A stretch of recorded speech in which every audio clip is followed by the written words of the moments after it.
I swear the wind only picks up when I've got the camera out. I swear the only time an ATV drives by is when I have the camera out. I swear an airplane will fly by only when I have my camera out.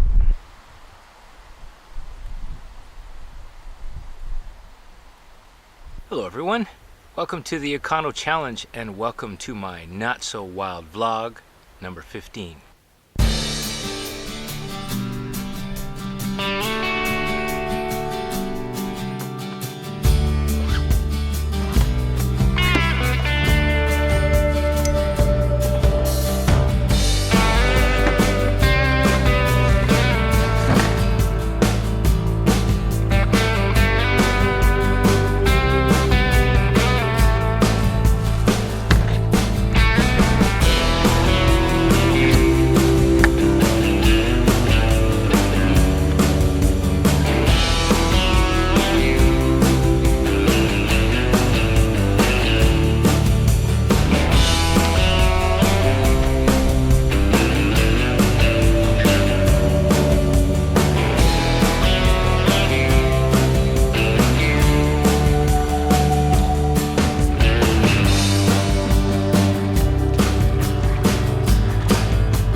I'm out here today checking out one of those campsites that I spruced up, seeing if anybody's been here, and they have, and a little lesson to share with those of you out there who don't know this already and plan on building campsites in the wilderness somewhere. And for the next few segments, I forgot to turn on the mic. So here's what I was trying to say. When we arrived at this campsite in the spring, we noticed that someone cut live trees and still managed to have a huge fire. We know it was 2 living cedars that they cut because the green cedar leaves were all around the fire pit, and there were partially burned green logs in the fireplace. Now, there's absolutely no need to cut live trees. There is literally a forest full of dead wood that you can collect. We figured the fire must have been started in the winter on top of the snow, as you can see from the soot line across the reflector. We know the fire they built was big because they managed to scorch the lower branches of the cedar tree to the point where they're now dead and they're 10 feet above the fireplace. The lesson here is this: if you improve an existing campsite or build a new one, you're going to attract people to that area, and they may not have a leave no trace mentality. And so you're basically dooming the flora in that area to wear and tear or even abuse, and you may eventually ruin the very nature you came to enjoy. Just to give you an example, I'm going to roll some video from earlier this spring where we cleaned up an existing Crownland campsite that is just worn out and completely abused.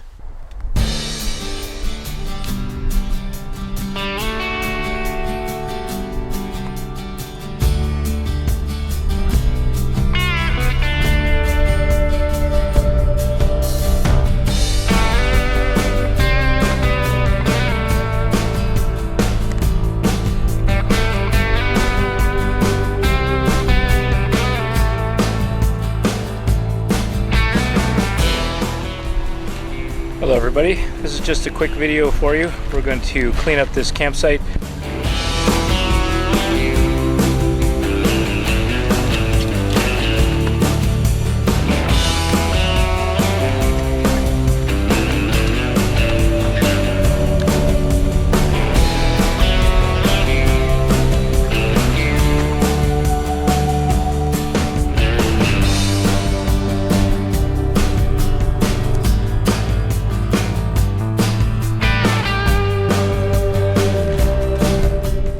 The question I have is, who are these people and how come we keep letting them back out into the wilderness? Sorry, it's a pet peeve of mine.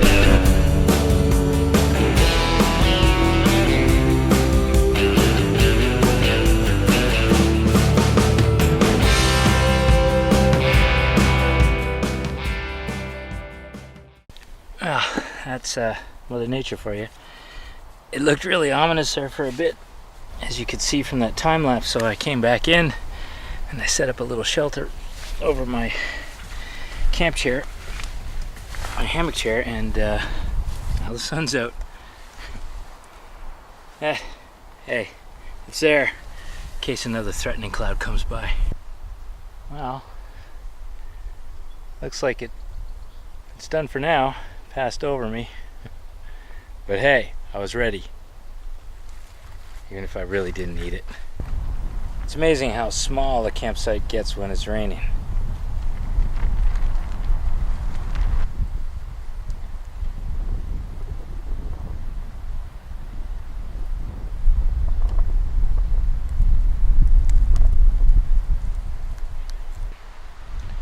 So, what have I been up to lately?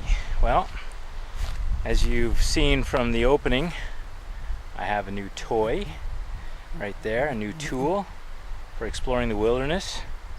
So I've been learning this spring how to use that.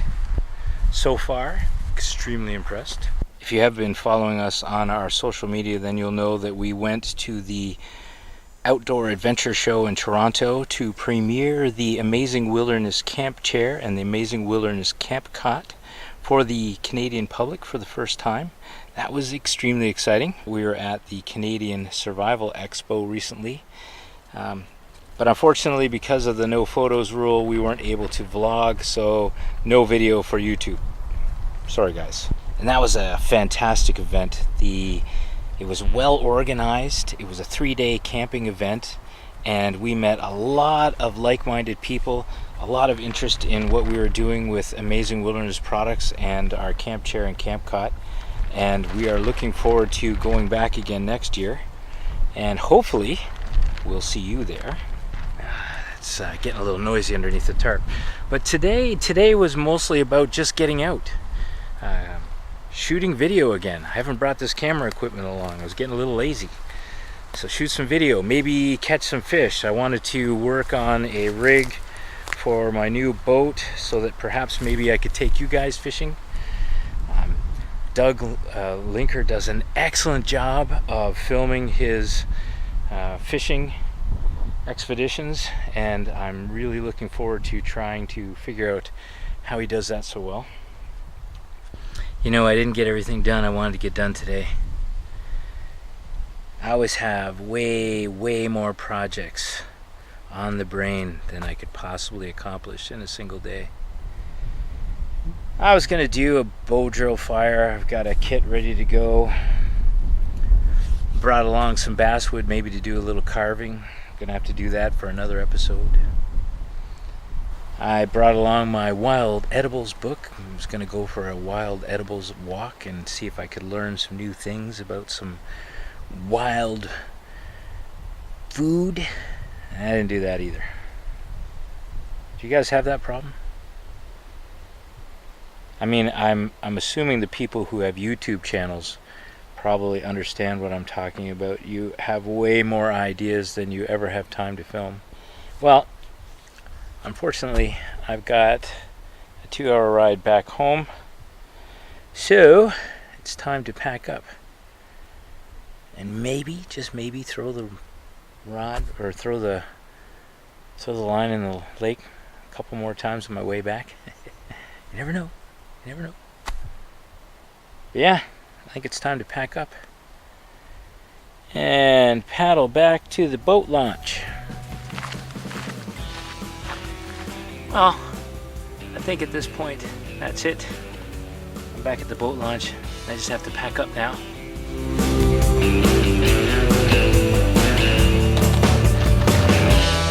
Thank you for coming by for our visit. I really appreciate your views. I look forward to seeing you in the comments down below. And bye for now.